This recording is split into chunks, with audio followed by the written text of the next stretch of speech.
Hello दोस्तों, मैं अमित कुमार एक बार फिर से आप लोगों का सिहंता आईएएस के यूट्यूब चैनल पर स्वागत करता हूं।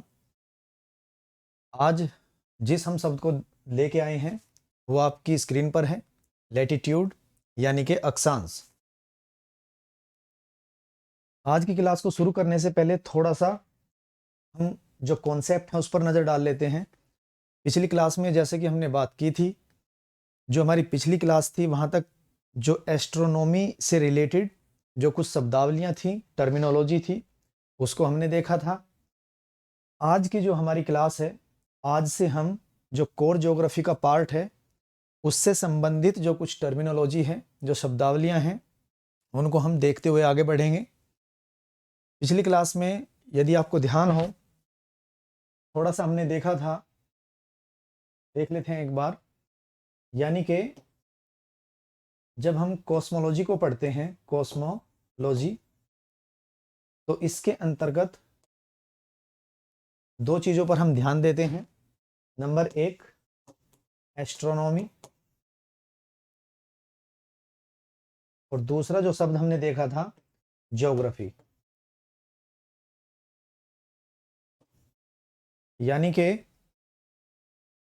कॉस्मोलॉजी को हम यदि हिंदी में देखें तो हम कहेंगे ब्रह्मांड विज्ञान, वहीं एस्ट्रोनॉमी खगोल विज्ञान, और ज्योग्राफी भूविज्ञान। यानी कि इससे जो हमारी पहली क्लास हुई थी वहाँ तक हमने जो एस्ट्रोनॉमी तक के जो महत्वपूर्ण शब्द थे या जो मुश्किल शब्द थे उनको हमने समझा था। और आज जो हम अक्षांश से अपनी क्लास को शुरू करेंगे, यहाँ से ज्योग्राफी से रिलेटेड जो कुछ महत्वपूर्ण शब्द हैं उनकी शुरुआत आज हम यहाँ से करेंगे। दूसरा, यदि आप देख पा रहे हैं, यानी कि जो कॉस्मोलॉजी है इसको ब्रह्मांड विज्ञान कहते हैं। यानी कि ब्रह्मांड की उत्पत्ति कैसे हुई, ब्रह्मांड का विस्तार किस प्रकार से हो रहा है, इन सभी चीज़ों का जब हम अध्ययन करते हैं तो वो कॉस्मोलॉजी के अंतर्गत करते हैं।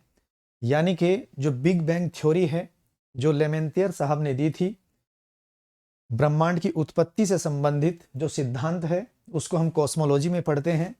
जबकि ब्रह्मांड का ही एक अंग है हमारा सौर परिवार, सौर मंडल। तो जो सौर मंडल का जो हम वैज्ञानिक अध्ययन करते हैं उसको एस्ट्रोनॉमी कहते हैं, खगोल विज्ञान। तो कॉस्मोलॉजी का एक हिस्सा है एस्ट्रोनॉमी। वहीं सौर मंडल के अंतर्गत जब हम देखते हैं, हमारी जो पृथ्वी है सौर मंडल या सौर परिवार का एक हिस्सा है। जब हम सौर मंडल से उतरकर पृथ्वी की सतह पर आते हैं और पृथ्वी की सतह पर मौजूद जो विषमताएं हैं, जो विशेषताएं हैं किसी भी स्थान की, जब उनका हम वैज्ञानिक अध्ययन करते हैं तो उसको ज्योग्राफी या भूगोल कहते हैं। तो यहाँ तक हमने चीज़ों को समझा था। तो स्पष्ट है, कॉस्मोलॉजी और एस्ट्रोनॉमी जो हैं स्पेस साइंस के अंतर्गत पढ़े जाते हैं, जबकि ज्योग्राफी जो है एक प्रकार का स्पेशियल साइंस है, यानी कि स्थानिक विज्ञान है। अब यहाँ पर यदि मैं यूपीएससी या अन्य सिविल सर्विसेज की बात करूं तो जीएस फर्स्ट पेपर में जो है ज्योग्राफी से रिलेटेड जो हमारा पार्ट है वहाँ से क्वेश्चन पूछे जाएंगे। जबकि कॉस्मोलॉजी और जो एस्ट्रोनॉमी से जो रिलेटेड जो पार्ट है वो जीएस का जो आपका थर्ड पेपर है, साइंस एंड टेक्नोलॉजी, उसके लिए ये महत्वपूर्ण हो जाता है। तो आज से हम शुरू करने जा रहे हैं ज्योग्राफी का जो पहला चैप्टर है, यानी कि लैटिट्यूड और लॉन्गिट्यूड से रिलेटेड जो कुछ शब्द हैं। तो देखते हैं आज का जो शब्द है, नज़र डालते हैं इस पर। अक्षांश यानी कि लैटिट्यूड, पहले इसकी हम परिभाषा देख लें, फिर इससे जुड़े हुए कुछ जो सवाल हैं, जो हमारी कुछ जिज्ञासाएं हैं, जो कुछ चिंताएं हैं, उन पर नज़र डालेंगे। लैटिट्यूड यानी कि पृथ्वी के केंद्र से विषुवत रेखा यानी कि 0 डिग्री अक्षांश रेखा को आधार मानकर पृथ्वी की सतह पर विषुवत रेखा के उत्तर या दक्षिण में किसी बिंदु पर, किसी पॉइंट पर मापी गई कोणीय दूरी को लैटिट्यूड या अक्षांश कहते हैं। समझते हैं इस चीज को। ये हमारा ग्लोब है, ये हमारी अर्थ है, जो इसका वास्तविक स्वरूप है हमारी अर्थ का जियोड है। यानी कि बीच में यदि हम बात करें, ये हमारा ग्लोब है, बीच में पृथ्वी थोड़ी उठी हुई है और ध्रुवों की तरफ से थोड़ी दबी हुई है, चपटी है, तो इसको जियोड आकार या जियोड प्रकृति की हम कहते हैं। अब यहां पर आप देख रहे होंगे इस ग्लोब पर कुछ इमेजिनरी जो लाइन है वो खींची गई हैं। ये रेखाएं काल्पनिक हैं, इनको अक्षांश रेखाओं के नाम से हम जानते हैं। ये जो आप रेखाएं देख पा रहे हैं, तो अक्षांश क्या है, अक्षांश रेखा और अक्षांश में अंतर है, उसको हम अगली स्लाइड में देखेंगे। यहां पर हमने देख लिया है, ये जो हमारी अर्थ है, अर्थ का ये सेंटर है, यानी कि जितनी भी चीजें इस ब्रह्मांड में मौजूद हैं, जो भी वस्तुएं हैं, जो भी भौतिक वस्तुएं हैं, उनका कोई ना कोई सेंटर जरूर होता है। यदि मैं अपनी बात करूं तो मेरा भी कोई ना कोई सेंटर जरूर होगा। इसी प्रकार से यदि हम अर्थ के सेंटर की बात करें, जो पृथ्वी का केंद्र है वो इसके अंदर है। कहीं से भी आप जाएं तो इसके जो अंदर लगभग 6378 किलोमीटर की गहराई पर जब आप इसके अंदर एंट्री लेंगे, वहां पर इसका केंद्र मौजूद है। तो पृथ्वी के केंद्र से, यहां से, और ये विषुवत रेखा है, इसको आधार मानकर जब आप कोणीय दूरी पृथ्वी की सतह पर कोई बिंदु को टिक लगाएंगे, वो कहलाएगा अक्षांश या लैटिट्यूड। समझते हैं? मान के चलें ये ग्लोब है और इसके अंदर ये मैंने पेन रख दिया है, इसके सेंटर पर अंदर, थोड़ा कल्पना कीजिए। अब यहां पर सेंटर से ये आपका 0 डिग्री अक्षांश है, और जैसे जैसे आप ऊपर चलेंगे 1 डिग्री, 2 डिग्री, 30 डिग्री, 40 डिग्री, और ये हो जाएगा आपका 90 डिग्री। देख पा रहे हैं आप? यहां से ये आपका 90 डिग्री अक्षांश, ये है आपका 0 डिग्री। जैसे जैसे आप सेंटर से इधर से ऊपर जाएं या इधर से आप ऊपर जाएं, तो 1 डिग्री, 2 डिग्री, 3 डिग्री, इस प्रकार से होते होते ये हो जाएगा आपका 90 डिग्री। यहां तक चीजें क्लियर हैं? चलिए अब इससे जुड़े हुए कुछ सवाल देख लेते हैं। अगली स्लाइड पर हम चलते हैं। देखिए ये हमारा एटलस है, इसको भी समझेंगे। वो हमारा ग्लोब था जो पिछली स्लाइड पर हमने देखा, जो वास्तविक रूप है, इसको मानचित्र कहते हैं। इस मानचित्र पर भी जो हमारी लैटिट्यूड है वो पश्चिम से पूर्व की ओर खींची गई अक्षांश रेखाएं हैं। अब देख लेते हैं इससे जुड़े हुए कुछ सवाल। सबसे पहला जो सवाल है वो है मेथड्स ऑफ लोकेशंस, यानी कि किसी भी स्थान को निर्धारित करने के क्या क्या मेथड्स हैं, क्या क्या विधियां हैं। अभी हमने समझा था कि जो ज्योग्राफी है, यानी कि भूगोल जो है, वो क्या है, स्पेशियल साइंस है, यानी कि स्थानिक विज्ञान है।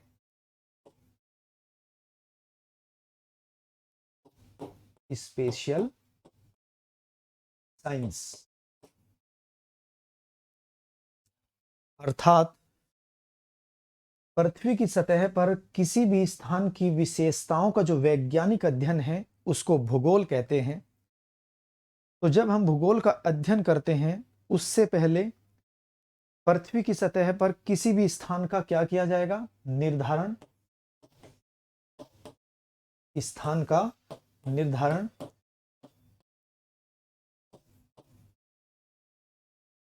अब स्थान का निर्धारण करने के लिए पृथ्वी की सतह पर आपके पास दो विधियां मौजूद हैं।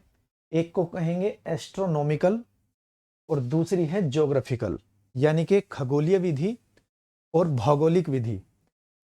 मान के चलें ये हमारा ग्लोब है और जिस प्रकार से आपको नजर आ रहा है कलरफुल, हमारी पृथ्वी वास्तव में क्या ऐसी है? तो जवाब होगा नहीं। यदि आप ब्रह्मांड से अर्थ को देखेंगे तो इस पर किसी इस प्रकार के कलर मौजूद नहीं है। थोड़ी देर के लिए कल्पना कीजिए, अगर हमारी पृथ्वी, ये जो मेरे हाथ में है, ये कलरफुल नहीं है, ये बिल्कुल प्लेन है। मैं इसको वाइट कर देता हूं, और वाइट करने के बाद मान के चलें ये हिस्सा आप लोगों के सामने है। फिर मैंने इसको ऐसे घुमा दिया और फिर इसको मैंने रोक दिया। अब मैं आपसे सवाल करूं कि जो हिस्सा थोड़ी देर पहले आपके सामने था वो कहां पर होगा? यदि इस पर कोई भी निशान ना लगाया जाए तो आपका सवाल होगा कि सर ऐसे कैसे हम आइडिया लगाएं कि वो जो स्थान था अब वो कहां पर चला गया है? बस इसी सवाल के जवाब में जब हम किसी स्थान का अध्ययन करते हैं, सबसे पहला जो काम है ज्योग्राफी का वो है किसी स्थान का निर्धारण करना कि दिल्ली कहाँ पर मौजूद है इस पृथ्वी पर। तो किसी भी स्थान को निर्धारित करने की दो विधियां, एस्ट्रोनॉमिकल, ज्योग्राफिकल। इसको समझते हैं। मान के चलें ये हमारी अर्थ है और अर्थ पर यहां पर इंडिया है। अब इंडिया को निर्धारित करने के दो आधार हैं। या तो आप इसको अक्षांश और देशांतर से निर्धारित कीजिए कि इंडिया जो है कितने देशांतर पर मौजूद है और कितने अक्षांश पर मौजूद है।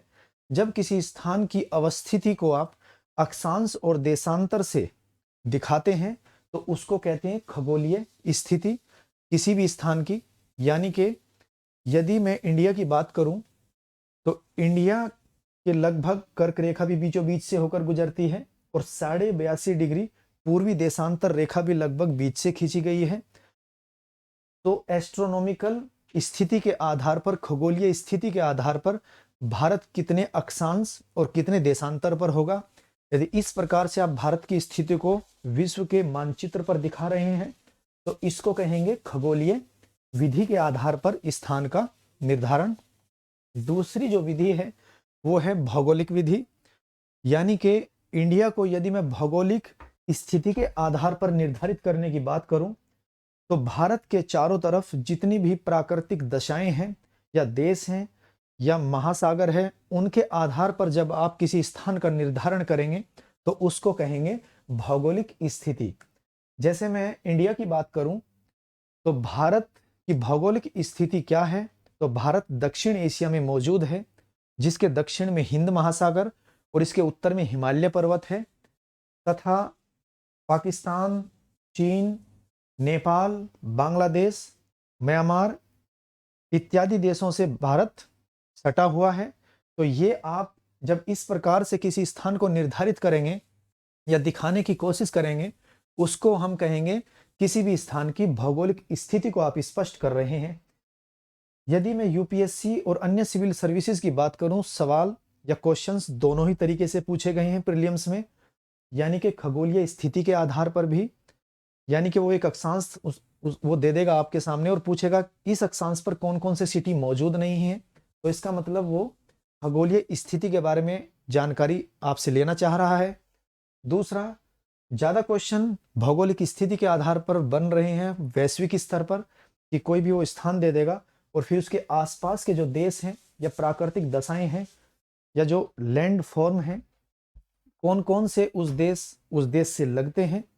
तो इस प्रकार से हमने समझा है भूगोल वास्तव में क्या है, स्थानिक विज्ञान है।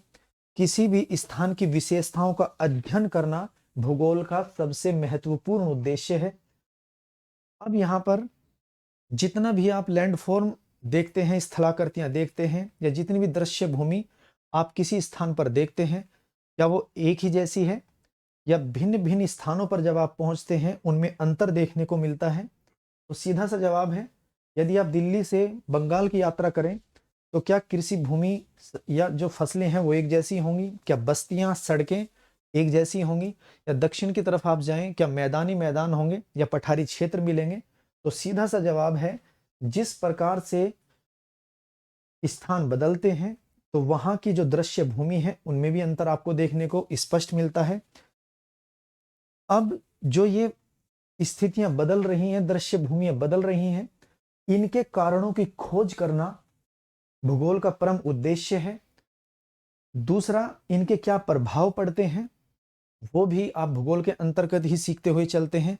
तो जो भी आप ऑब्जर्व करते हैं या जो भी दृश्य भूमियां आप देखते हैं वो दो प्रकार से निर्मित होती है, एक तो प्राकृतिक रूप से और दूसरी सांस्कृतिक रूप से, यानी कि मानव द्वारा निर्मित दृश्य भूमियां, और दूसरा प्रकृति के द्वारा। जैसे कि मैं एक छोटा सा एग्जाम्पल लूं, नदियां प्रकृति के द्वारा निर्मित हैं, दूसरा जो नहरें हैं, कैनाल, वो मानव के द्वारा निर्मित हैं। तो प्राकृतिक दशाएं या प्राकृतिक कारणों के द्वारा निर्मित दृश्य भूमियां और सांस्कृतिक कारणों के द्वारा निर्मित दृश्य भूमियां, दृश्य भूमियों को हम दो रूप में पढ़ते हैं और यही है भूगोल का अध्ययन का आधार। तो यहां पर हमने देख लिया है लोकेशंस को निर्धारित करने के दो मेथड। दूसरा जो क्वेश्चन है उस पर नजर डाल लेते हैं। दूसरा जो सवाल है, latitude and parallels of latitude, यानी कि अक्षांश तथा अक्षांश रेखाएं, अक्षांश तथा अक्षांश रेखाएं, पैरेलल्स ऑफ लैटिट्यूड। अब इसको समझते हैं। लैटिट्यूड और पैरेलल्स ऑफ लैटिट्यूड क्या एक ही हैं या अलग अलग हैं, यानी कि अक्षांश और अक्षांश रेखाएं। देखिए, जब हमने अभी इसी अक्षांश की जो परिभाषा थी उसको हमने देखा था, पृथ्वी की सतह पर मान के चलें ये पृथ्वी है, और पृथ्वी की सतह पर केंद्र से विषुवत रेखा को जब आप इसके रेफरेंस में, इसको आधार मानकर जब आप कोणीय दूरी को मापकर कोई टिक लगा देंगे इस प्रकार से, तो ये होगा अक्षांश, यानी कि एक बिंदु है, एक पॉइंट मात्र है। वहीं जब एक ही प्रकार के अक्षांशों को मिलाते हुए पश्चिम से पूर्व दिशा की ओर आप एक लाइन ड्रॉ करेंगे, उसको कहेंगे अक्षांश रेखा। समझते हैं इसको थोड़ा सा और। मान के चलें ये अर्थ है और ये हमारा सेंटर है। अब सेंटर से ये 0 डिग्री और मैंने कोण बनाकर यहां पर, सॉरी,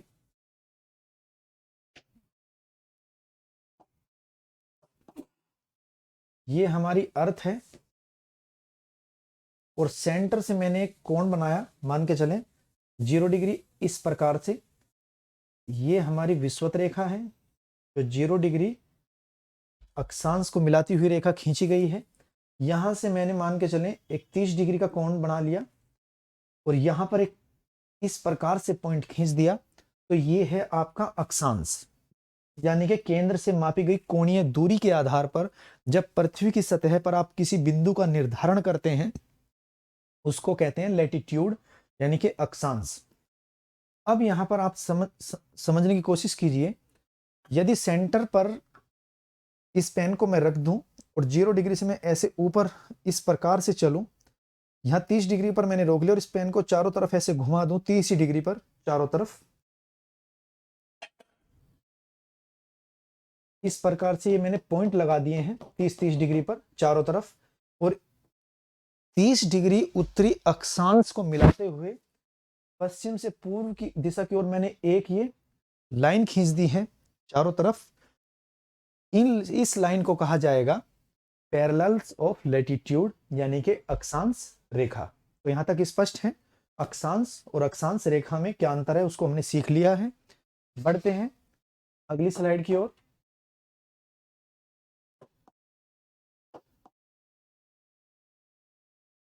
अब यहां पर जो हमारा तीसरा सवाल है वो है इंपॉर्टेंट पैरेलल्स ऑफ लैटिट्यूड, यानी कि कुछ महत्वपूर्ण अक्षांश रेखाएं जो हमें जान लेनी जरूरी है भूगोल के अध्ययन के आधार पर भी और कॉन्सेप्ट को समझने के आधार पर भी। देखिए यहां पर 3 चीजें आपको नजर आ रही हैं, 0 से 45 डिग्री, 30 डिग्री, 60 डिग्री और 23.5 डिग्री, 66.5 डिग्री पर अक्षांश रेखाएं खींची गई हैं। जब आप भूगोल का अध्ययन करते हैं तो कई बार भूगोलवेत्ता या जो भी कॉन्सेप्ट लिखा जा रहा है वो केवल 2 चीज़ों को कंसिडर करता है, 2 चीज़ों पर ध्यान देता है।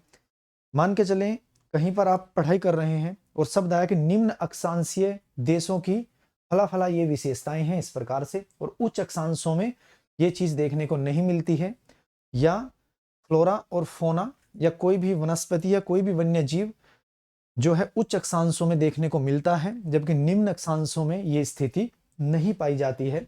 तो इसका सीधा सा अर्थ है पृथ्वी पर जितने भी अक्षांश हैं उसको भूगोलवेत्ता ने सिर्फ 2 कैटेगरी में डिवाइड किया है, उच्च अक्षांशीय क्षेत्र और निम्न अक्षांशीय क्षेत्र। ये जो ऊपर है ये आपका 90 डिग्री है यहां पर, और बीच में 0 डिग्री अक्षांश रेखा है जिसको विषुवत रेखा कहते हैं। अब यहां पर आप थोड़ा सा समझिए चीजों को। जब आप अध्ययन कर रहे हैं और पूरी पृथ्वी को 2 ही वर्गीकरण किए गए हों, दो ही रूपों में बांटा गया हो, निम्न अक्षांश और उच्च अक्षांश, तो 0 से और 90 डिग्री को आप दो टुकड़ों में बांट लें, उत्तरी गोलार्ध में भी और दक्षिणी गोलार्ध में भी। बीच में यानी कि 0 से 90 डिग्री के बीच यदि मैं बात करूं तो 45 डिग्री पर एक लाइन ड्रॉ होगी, और 45 डिग्री से जो ऊपर का हिस्सा है हेमिस्फीयर का, उसको कहेंगे उच्च अक्षांशीय क्षेत्र। और 45 डिग्री से लेकर 0 डिग्री और 0 से फिर 45 डिग्री, ये पूरा एरिया जो होगा ये होगा निम्न अक्षांशीय क्षेत्र। क्लियर है यहां तक चीजें? दूसरा, अन्य भूगोलवेत्ता जब उनका उद्देश्य बदलता है तो वर्गीकरण का आधार भी बदल जाएगा। यानी कि कई जगह जब आप भूगोल में चीजों को पढ़ेंगे तो वहां पर निम्न अक्षांशीय पेटी, मध्य अक्षांशीय पेटी और उच्च अक्षांशीय पेटी में पृथ्वी को डिवाइड करके देखा जाएगा। अब यहां पर यानी कि 3 वर्गीकरण किए गए हैं अक्षांशीय पेटियों के। तो 0 से 90 डिग्री को यदि मैं आपसे कहूं कि 3 हिस्सों में आपको बांटना है तो कितने कितने डिग्री पर आप लाइन को ड्रॉ करेंगे? सीधा सा जवाब है, मान के चलें 0 से 90 डिग्री के बीच 3 हिस्सों में डिवाइड करना है, तो 0 से 30 डिग्री, 30 से 60 डिग्री और 60 से 90 डिग्री पर आप अक्षांश रेखाओं को खींचेंगे। तो 0 से 30 डिग्री का जो क्षेत्र होगा उसको कहेंगे निम्न अक्षांशीय पेटी, 30 से 60 डिग्री के बीच का जो क्षेत्र होगा उसको कहा जाएगा मध्य अक्षांशीय पेटी, और जबकि 60 डिग्री से लेकर 90 डिग्री पोल तक, दोनों ही गोलार्ध की मैं बात कर रहा हूं, उस क्षेत्र को कहेंगे उच्च अक्षांशीय पेटी। यहां तक चीजें क्लियर है? तीसरा जो वर्गीकरण है, क्लासिफिकेशन है, वो भूगोल के दृष्टिकोण से सबसे महत्वपूर्ण है। यानी कि सबसे ज्यादा ज्यादा जो उपयोग होगा वो जलवायु कटिबंध का होगा, क्लाइमेटिक जोन का होगा। जैसा कि आप जानते हैं, हमने एस्ट्रोनॉमी में हमने पढ़ लिया है, पृथ्वी जो है अपने अपने अक्ष पर 23.5 डिग्री झुकी हुई है और कक्षीय तल से 66.5 डिग्री का कोण बनाती है। उसी को ध्यान में रखते हुए 23.5 डिग्री पर एक लाइन खींची गई है उत्तरी गोलार्ध में और दक्षिणी गोलार्ध दोनों में। उत्तरी गोलार्ध में जो ये रेखा है इसको कहेंगे कर्क रेखा, और जबकि 23.5 डिग्री दक्षिणी गोलार्ध में जो रेखा खींची गई है इसको कहेंगे मकर रेखा। वहीं जब उत्तरी गोलार्ध में आप जाएंगे 66.5 डिग्री उत्तरी अक्षांश रेखा पर, तो इसको कहेंगे आर्कटिक सर्किल, यानी कि आर्कटिक वृत्त। 66.5 डिग्री की मैं बात कर रहा हूं उत्तरी अक्षांश की। वहीं जब दक्षिणी गोलार्ध में आप जाएंगे 66.5 डिग्री दक्षिणी अक्षांश रेखा को अंटार्कटिक वृत्त आप इसको कहेंगे, अंटार्कटिक सर्किल। अब थोड़ा सा मैं इसका विशेषताएं बता दूं कि 23.5 डिग्री पर ही रेखा क्यों खींची गई है, 23.5 डिग्री से ऊपर 66.5 डिग्री पर ही ये लाइन क्यों ड्रॉ की गई है, 65 डिग्री या 70 डिग्री पर या 20 डिग्री पर क्यों नहीं। अर्थ जो है 23.5 डिग्री अपने अक्ष पर झुकी हुई है। स्पष्ट है कि जो सूर्य है 23.5 डिग्री से लेकर 23.5 डिग्री के बीच में ही कभी ना कभी लंबवत चमकेगा। यहां का जो एरिया है जिसको मैंने अभी मार्क किया है इसको कहेंगे उष्ण कटिबंधीय क्षेत्र, यानी कि इस पूरे एरिया पर तुलनात्मक रूप से गर्मी ज्यादा पड़ेगी, यानी कि सौर ऊर्जा की प्राप्ति ज्यादा होगी। वहीं 23.5 से लेकर 66.5 डिग्री के बीच का जो क्षेत्र है उसको कहेंगे शीतोष्ण कटिबंधीय क्षेत्र, यानी कि शीत प्लस उष्ण दोनों की विशेषताएं इस क्षेत्र में आपको नजर आएगी 23.5 से लेकर 66.5 डिग्री दोनों गोलार्धों में। क्लियर है यहां तक? 66.5 डिग्री पर रेखा क्यों खींची गई है? कक्षीय तल से पृथ्वी का जो कोण बनता है वो 66.5 डिग्री बनता है, यानी कि पूरे वर्ष भर में सिर्फ और सिर्फ एक दिन ऐसा आएगा जब 66.5 डिग्री पर पूरे 24 घंटे के लिए सूर्य चमकेगा, और 24 घंटे के लिए ही एक दिन ऐसा आएगा जब 24 घंटे की इस अक्षांश पर रात होगी। तो यहां से ऊपर की जो विशेषताएं हैं, ये सबसे ठंडा प्रदेश होगा, इसको कहेंगे शीत कटिबंध। मैं यहां पर लिख देता हूं, एक होगा उष्ण कटिबंध ट्रॉपिकल, दूसरा होगा शीतोष्ण टेम्परेट शीतोष्ण कटिबंध, और सबसे ऊपर होगा फ्रीजिड जोन शीत कटिबंध। क्लियर है? यानी कि 0 से लेकर 23.5 डिग्री उत्तरी अक्षांश या दक्षिणी अक्षांश तक जो क्षेत्र होगा उसको उष्ण कटिबंधीय क्षेत्र कहेंगे।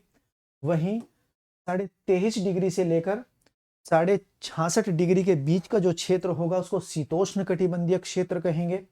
और वहीं 66.5 डिग्री से लेकर 90 डिग्री पोल तक जब आप जाएंगे उस क्षेत्र को कहा जाएगा शीत कटिबंध।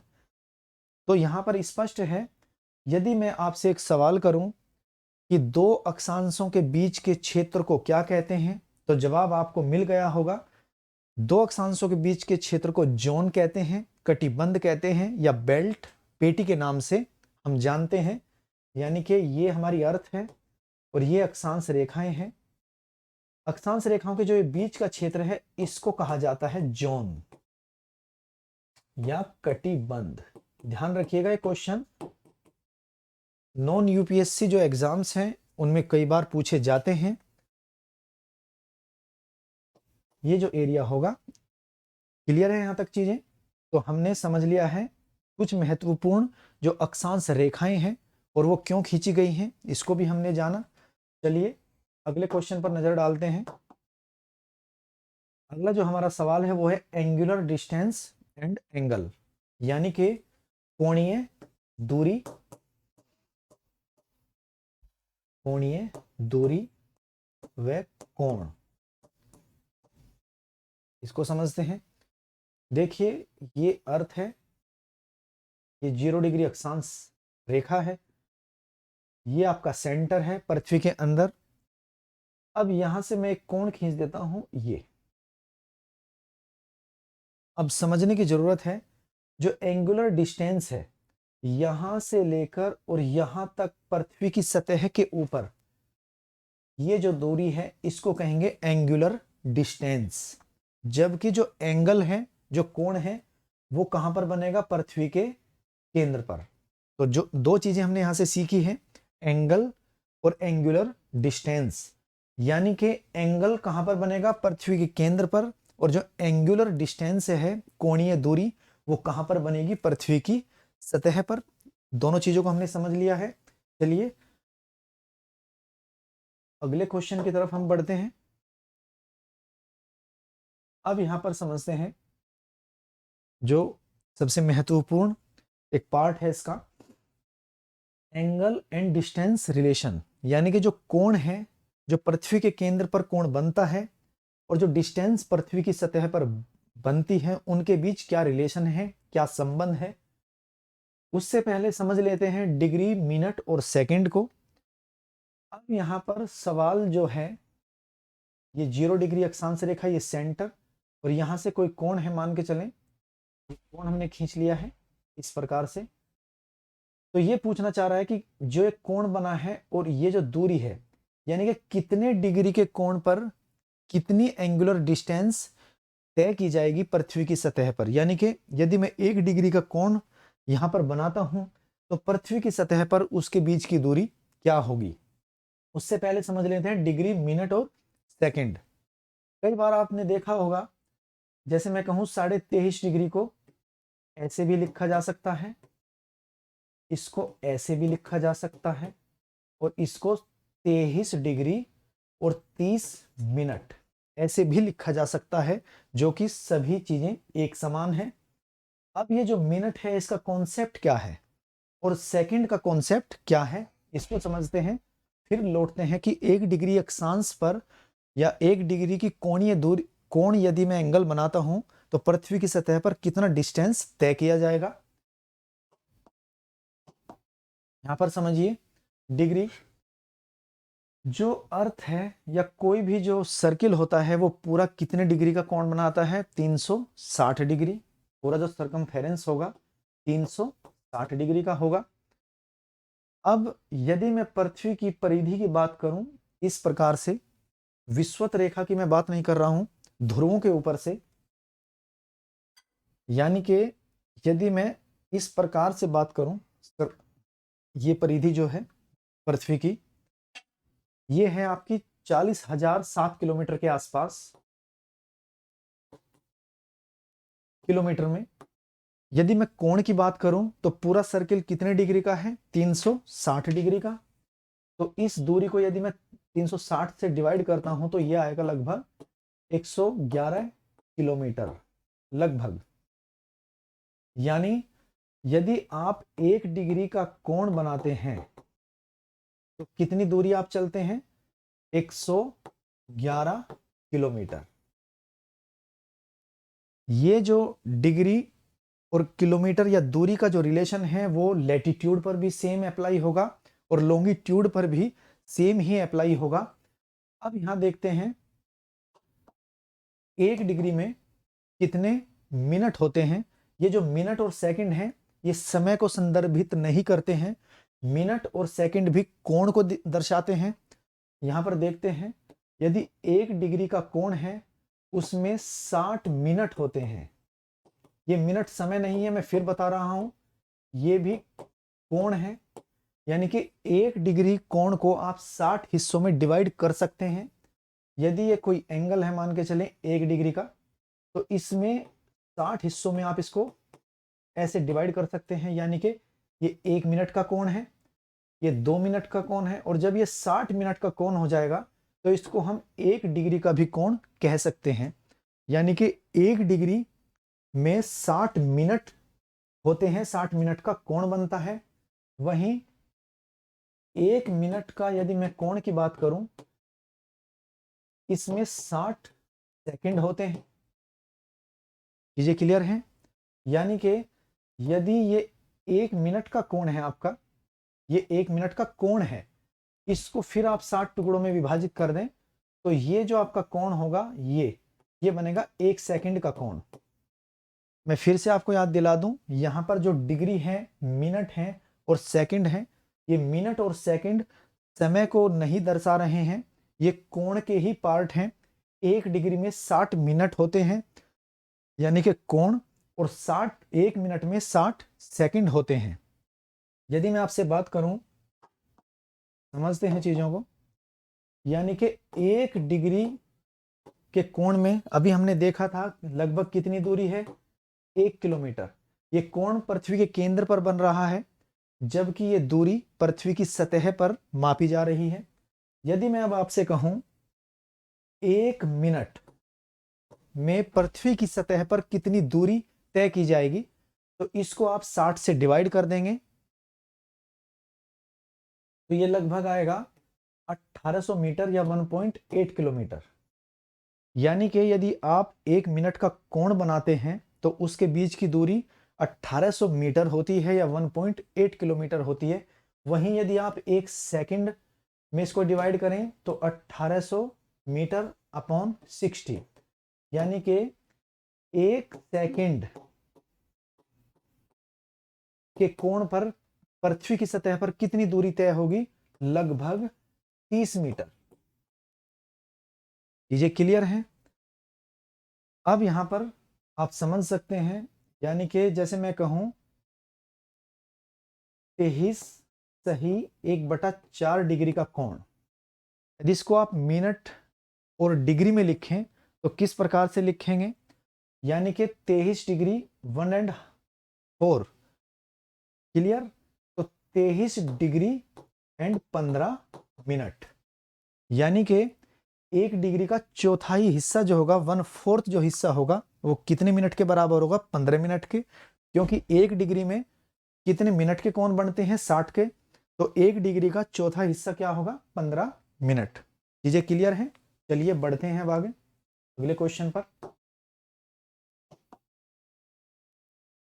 अगला जो क्वेश्चन है वो है हाउ मैनी लैटिट्यूड लाइंस, यानी कि अक्षांश रेखाओं की यदि मैं बात करूं तो वो कितनी हैं यदि हम उनको काउंट करें। दोनों चीजों पर ही समझने की जरूरत है, ग्लोब पर भी और एटलस पर भी या मैप पर भी। यानी कि जो ग्लोब है और जो मानचित्र है, यानी कि ये ग्लोब है अर्थ का, जो रियल शेप है अर्थ की, और इसको एटलस कहते हैं, मानचित्र। क्लियर? यानी कि ये जो मेरे हाथ में है ये ग्लोब है, और यदि इस ग्लोब को मैं कहीं से काट कर 2 डायमेंशनल इसकी शेप बना दूं, ये 3 डायमेंशनल है, यदि मैं 2 डायमेंशनल इसकी शेप को बना दूं तो इसको मानचित्र कहते हैं, एटलस या मैप। दोनों पर ही समझना जरूरी है कि अक्षांश रेखाएं कितनी होंगी। अब यहां पर थोड़ा ध्यान दीजिएगा, ये कॉन्सेप्ट थोड़ा सा सेंसिटिव है, इसको देखते हैं। मान के चलें ये हमारी अर्थ है और ये है 0 डिग्री अक्षांश रेखा, जिसको कि विषुवत रेखा कहते हैं या भूमध्य रेखा के नाम से हम जानते हैं। अब यदि ग्लोब के ऊपर मैं अक्षांश रेखाओं को काउंट करूं, अक्षांश रेखाओं की गिनती करूं 1 डिग्री के इंटरवल पर, 1 डिग्री के अंतराल पर, तो 1 डिग्री, 2 डिग्री, इस प्रकार से आप यहां जाएंगे 90 डिग्री तक। क्लियर है? अब यहां से जब 90 तक आप जाएंगे तो 90 डिग्री पर जो ये पॉइंट है ये अक्षांश तो है, लेकिन ये अक्षांश रेखा नहीं है 90 डिग्री पर, वो सिर्फ एक पॉइंट है, इस प्रकार से उत्तरी ध्रुव। और जो बिंदु होता है वो डायमेंशन लेस होता है, यानी कि ना उसमें लंबाई होती है ना उसकी कोई चौड़ाई होती है। तो बिंदु को यहां पर यदि मैं ऐसे खींच दूं तो ये अक्षांश तो है, पॉइंट तो है, लेकिन अक्षांश रेखा नहीं है, पैरेलल्स ऑफ लैटिट्यूड में काउंट ये नहीं होगी। अब 1-1 डिग्री पर यदि मैं खींचता चलूं, 0 से ऊपर 1 डिग्री, 2 डिग्री, इस प्रकार से यहां पर 89 डिग्री पर लास्ट लाइन बनेगी। तो 89 पैरेलल्स ऑफ लैटिट्यूड आपकी उत्तरी गोलार्ध में हो जाएगी और 89 ही पैरेलल्स ऑफ लैटिट्यूड आपकी साउथ हेमिस्फीयर में हो जाएगी। तो टोटल यदि मैं ग्लोब पर बात करूं 89 और 89 178 अक्षांश रेखाएं हमने काउंट की है। एक अक्षांश रेखा और बच गई है हमारी 0 डिग्री पर, जो है ये, जिसको विषुवत रेखा कहते हैं। तो 178 प्लस 1 इज इक्वल टू 179। तो ग्लोब पर यदि मैं अक्षांश रेखाओं की बात करूं तो कुल अक्षांश रेखाएं ग्लोब पर 179 होती है, 179 होती है। 0 डिग्री जो है, ध्यान दीजिएगा, 0 डिग्री अक्षांश कोई अक्षांश नहीं है। यदि आपसे कोई कहे कि 0 डिग्री अक्षांश कहां है, तो 0 डिग्री का कोण कोई कोण ही नहीं होता है, लेकिन 0 डिग्री अक्षांश रेखा जरूर होती है। 0 डिग्री अक्षांश नहीं है, लेकिन 0 डिग्री अक्षांश रेखा मौजूद है, यानी कि 0 डिग्री एंगल पर पॉइंटों को मिलाते हुए जो रेखा खींची गई है पृथ्वी के बीचों बीच, जिसको विषुवत रेखा कहते हैं, उसको 0 डिग्री अक्षांश रेखा हम पुकारते हैं। लेकिन 0 डिग्री अक्षांश कोई अक्षांश नहीं होता है। वहीं 90 डिग्री पर ये दोनों अक्षांश तो हैं, लैटिट्यूड तो हैं, लेकिन पैरेलल्स ऑफ लैटिट्यूड 90 डिग्री पर नहीं होता है। उत्तरी ध्रुव की मैं बात करूं 90 डिग्री और दक्षिणी ध्रुव की मैं बात करूं 90 डिग्री पर, अक्षांश तो मौजूद हैं 90 डिग्री पर, लेकिन अक्षांश रेखाएं मौजूद नहीं है। तो 0 से जब आप ऊपर चलेंगे 1 2 3 4 तो 89 तक काउंट करेंगे। उसी प्रकार दक्षिणी गोलार्ध में भी 89 तक काउंट करेंगे। टोटल अक्षांश रेखाएं हो जाएंगी 178, जबकि बीच में एक रेखा है अक्षांश रेखा 0 डिग्री, एक इसको ऐड कर लें तो टोटल हो जाएगी 179। अब यहां पर अगर मैं आपसे अक्षांश की बात करूं तो 1 से लेकर 90 तक आप काउंट कीजिए, कितने अक्षांश हो जाएंगे टोटल 90, और इधर भी कितने अक्षांश हो जाएंगे 90। तो कुल अक्षांश जो ग्लोब पर हैं वो 180 हैं, जबकि अक्षांश रेखाएं कितनी हैं 179, यानी कि 1 2 3 4 इस प्रकार से आप काउंट करेंगे तो 90। इधर भी दक्षिणी गोलार्ध में भी 1 2 3 ऐसे करते करते काउंट 90, तो 90 इधर और 90 इधर 180। जो बीच का 0 डिग्री है ये अक्षांश नहीं है, तो ये अक्षांश यानी कि लैटिट्यूड में काउंट नहीं होगा। एक एग्जांपल मैं देता हूं, देखिए, यदि मैं आपसे कहूं कि मैं आपको 0 करोड़ रुपए देता हूं, 0 करोड़ रुपए, अब 0 करोड़ रुपए कोई रुपये ही नहीं है, तो इसी प्रकार से 0 डिग्री का एंगल कोई एंगल ही नहीं है। तो 0 डिग्री अक्षांश कोई अक्षांश नहीं होता है, लेकिन अक्षांश रेखा जरूर होती है। तो हमने यहां पर समझ लिया है अक्षांश और अक्षांश रेखाओं को ग्लोब पर। अब देखते हैं मैप पर, समझिए। अब ये हमारी अर्थ ये है। अब मान के चलें मुझे इसको काटकर इसका एटलस बनाना है, मानचित्र इसको बनाना है। तो अब मैं इसको कहीं से भी एक तरफ से काटकर इसको फैला देता हूं इस प्रकार से स्क्रीन के ऊपर। ये 0 डिग्री इसके बीचों बीच से होकर गुजरेगी। यहां पर आप एक चीज देख पा रहे होंगे, आप कोई भी अक्षांश यहां पर खींच लें, सभी की लेंथ एक समान होगी, जबकि ग्लोब पर ऐसा नहीं है। जो विषुवत रेखा की जो डायमीटर है, इसका जो लेंथ है वो सबसे ज्यादा होगा। 0 डिग्री अक्षांश रेखा से आप ध्रुवों की तरफ जाएं, उत्तरी ध्रुव की ओर या दक्षिणी ध्रुव की ओर, तो अक्षांश रेखाओं की लंबाई घटती हुई चली जाएगी। लेकिन एटलस पर, मानचित्र पर, इन सभी की जो लेंथ है वो एक समान होगी। अब आप यहां पर देख पा रहे हैं जो 90 डिग्री जो यहां पर पॉइंट था, ये अक्षांश तो था लेकिन अक्षांश रेखा नहीं थी। अब इसको काटकर जब हमने 2 डायमेंशनल इसको बना दिया है, तो ये 90 डिग्री जो बिंदु था अब ये भी एक लाइन का रूप ले चुका है, एक रेखा का रूप ले चुका है। तो यहां पर टोटल हमने देखा था अक्षांश रेखाएं ग्लोब पर कितनी थी, 179। अब इसमें 2 अक्षांश रेखाएं और जुड़ जाएंगी, 90 डिग्री उत्तरी बिंदु की और 90 डिग्री दक्षिणी बिंदु की। तो यहां पर मानचित्र पर यदि मैं बात करूं तो 179 प्लस 2 टोटल 181। अब यहां पर आपका कॉन्सेप्ट क्लियर हो जाना चाहिए। ग्लोब और मैप दोनों पर यदि आपसे कोई क्वेश्चन करता है कि कितने अक्षांश हैं, ओनली लैटिट्यूड, तो दोनों पर सेम होंगे। 180 अक्षांश ग्लोब पर होंगे और 180 अक्षांश ही मानचित्र पर होंगे। लेकिन यदि आपसे कोई सवाल करे पैरेलल्स ऑफ लैटिट्यूड, यानी कि अक्षांश रेखाओं की गिनती की बात करेंगे मैप और ग्लोब पर, तो वो अलग अलग होंगे। ग्लोब पर कुल अक्षांश रेखाओं की संख्या 179 होगी, 179, जबकि मानचित्र पर कुल अक्षांश रेखाओं की संख्या कितनी होगी, 181, 181। तो यहां पर हमने समझ लिया है how many latitudes lines globe and map दोनों पर। और लास्ट देखते हैं इंपॉर्टेंस, यानी कि अक्षांश को सीखने का या इसका महत्व क्या है।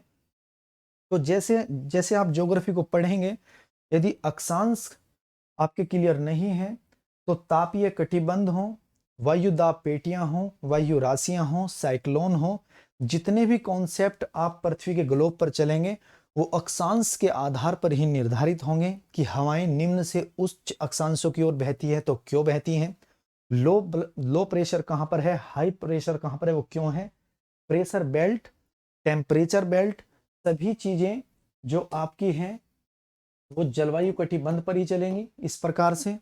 वहीं जब एनवायरमेंट एंड इकोलॉजी को आप पढ़ेंगे तो वहां पर भी आप देखेंगे फ्लोरा एंड फोना हर अक्षांश पर चेंज होते जा रहे हैं, उसमें जलवायु का क्या रोल है, तो उसके संदर्भ में भी लैटिट्यूड का की जानकारी होना बहुत ही महत्वपूर्ण है। तो इसका इंपॉर्टेंस काफ़ी ज़्यादा है। ये एक बेसिक्स है, लैटिट्यूड और लॉन्गिट्यूड की स्पष्टता आपको होनी चाहिए। तो यहाँ तक हमने चीज़ों को समझा है अच्छे से। तो आज की जो हमारी क्लास है ज्योग्राफी का, ये पहला चैप्टर था लैटिट्यूड और लॉन्गिट्यूड। यहाँ से जो कुछ महत्वपूर्ण शब्द हैं उनको हमने लेना स्टार्ट किया है। आज की हम अपनी क्लास को यहीं रोकते हैं और कल फिर एक नए शब्द के साथ हम फिर से हाजिर होंगे। तब तक अपना ख्याल रखिए। थैंक यू, धन्यवाद।